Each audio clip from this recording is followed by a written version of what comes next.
In 1994, Disney was in the midst of a renaissance with films like The Little Mermaid, Aladdin, Beauty and the Beast, The Lion King, but one small film, stands out as different. Made outside of the Disney featured animation department, this movie became more of a cult classic and has continued to be popular. And that's a Goofy movie. Let's talk about it.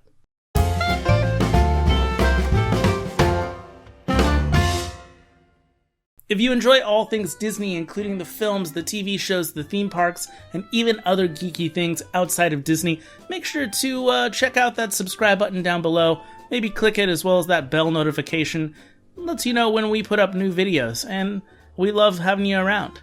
Alright, so before I get into telling you why I think a Goofy movie is so popular, I think there needs to be a bit of context. In the 1980s, with Michael Eisner taking over the Disney company, they wanted to get more into television animation. They already had the Disney Channel, but they saw the rising popularity in Saturday morning cartoons on syndicated television. They thought that reaching out onto syndication, which came with every single television set, instead of focusing more on a premium cable television channel, might be the way to go, and they started that venture off with The Adventures of the Gummy Bears. Sing along as their song fills the air. Gummy bears bouncing here and there and everywhere. High adventure that's beyond compare. They are the Gummy Bears. And note that this is from Walt Disney Television Animation and not Walt Disney Feature Animation. Those were two different divisions with two different sets of artists, all under the same Disney umbrella. The second series that they launched would far exceed the Gummy Bears show and would continue to have longevity and popularity, and that was DuckTales. While the Gummy Bears show was a nice kids show, DuckTales had a wider audience.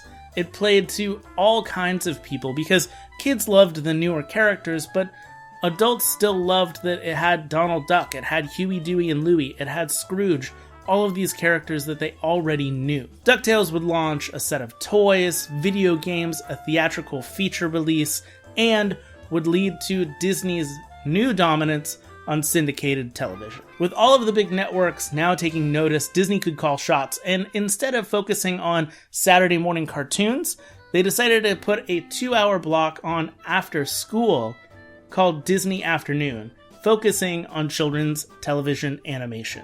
Playing Monday through Friday and starting in 1990, the first half hour was launched with DuckTales, but soon we'd see a plethora of other shows: Tailspin, Chippendales Rescue Rangers, and Darkwing Duck. And all of these shows went on to have massive popularity of their own. And the formula worked, using previously known characters from the Disney catalog and giving them a new life with new storylines. And when Disney decided to take one of their very old classic characters and give it new life with Goofy, they decided to start a show called Goof Troop.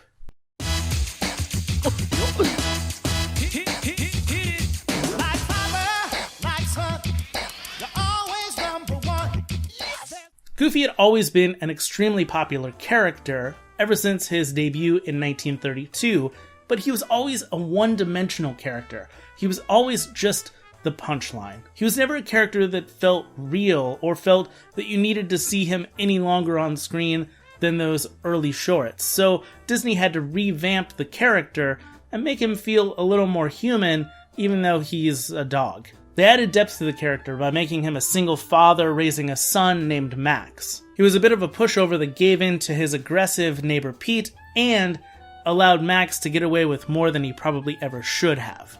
He was caring and gentle, but still clumsy and goofy. On the heels of DuckTales, Disney wanted to try again. With the popularity of that feature-length film, they decided to take Goof Troop and turn it into a Goofy movie. So why is a Goofy movie such a cult hit? Why does it resonate with so many 20 and 30-somethings? And why do I care? Well, let me explain. I have theories. A Goofy movie was the culmination of the success of the Disney Afternoon block.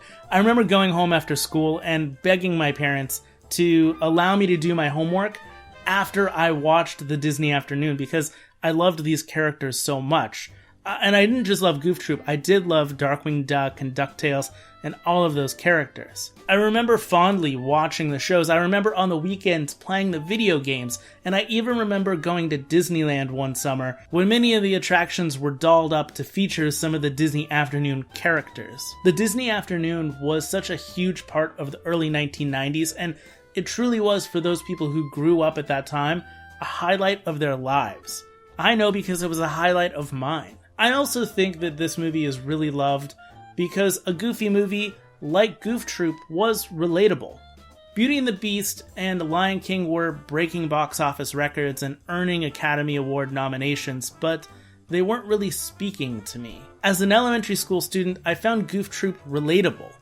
Aladdin was wooing princesses with genies, and Ariel was turning her fins into legs to get a prince, but Max just wanted to skateboard and listen to music and hang out with his friend. Even though a Goofy movie was made up of animal creatures, the characters were so relatable and they felt more human than most of the human stories that Disney was coming out with at the time. A Goofy movie was also a romantic teen comedy, something we'd never seen from Disney or any other animation studio up until then, and Max played the part of the everyman. Max was trying to get a girl in the midst of that preteen age when most boys were trying to get girls. It spoke to me on a level that many Disney movies didn't. Max's adventure was one that I saw myself in. He was trying to become a cool teen, not really enjoying hanging out with his father at a possum amusement park, but on the other hand, still enjoying the bonding moments he had with his father, and that balance and the struggle that teens typically have. I felt that, and I knew what that feeling was. When I revisit the film at an older age, I understand and sympathize with the Goofy character. He is a father trying to bond with his son the best he can, and even though he's not perfect, he still does as much as he can because he does it with love. And a Goofy movie, besides having these ideas of love and romance, is also this great comedy, and it's very self-aware. A Goofy movie makes fun of the Disney brand by creating this possum park, definitely a spoof on the Disney parks, and specifically the Country Bear Jamboree. There's a ton of Easter eggs in the film, and the movie even uses its songs to poke fun of the Broadway-style Disney animated musical. He's got high hopes, he's got high apple pie in the sky hopes. And let's talk about the music, because the music in this movie is very different from what was going on with the Disney Renaissance and even the Disney revival films. During the 1940s, 50s, and even into the 60s, Disney was using more contemporary music styles like jazz and rock and roll rather than classic Broadway show tunes in their movies. When The Little Mermaid launched and had more Broadway show tune style songs, that became the definitive style for Disney feature animation. But maybe because this film wasn't made by Disney feature animation, they decided to go a different route, and because of that, it stands out. A Goofy movie chooses to focus more on pop and R&B and more contemporary musics that you might hear on top 40 radio stations, and it proved to be the correct move for that particular film. Sure, some of the music isn't that memorable. It's not a Part of Your World or Hakuna Matata, but the music in itself, when you go back and re-watch this film, feels refreshing and it feels different. And it's kind of nice to see that variation amongst a Disney feature film. Looking at a Goofy movie over 20 years later, it definitely has its flaws. This film was made in the 1990s, and because of its contemporary music and some of the contemporary things going on in the film, it definitely feels a little dated, but it never feels like a caricature of the 1990s. Because the story here isn't really about the time period. It's not about the 90s. It's about Max and his teen romance, about finding love and that balance between trying to grow up and still trying to be young.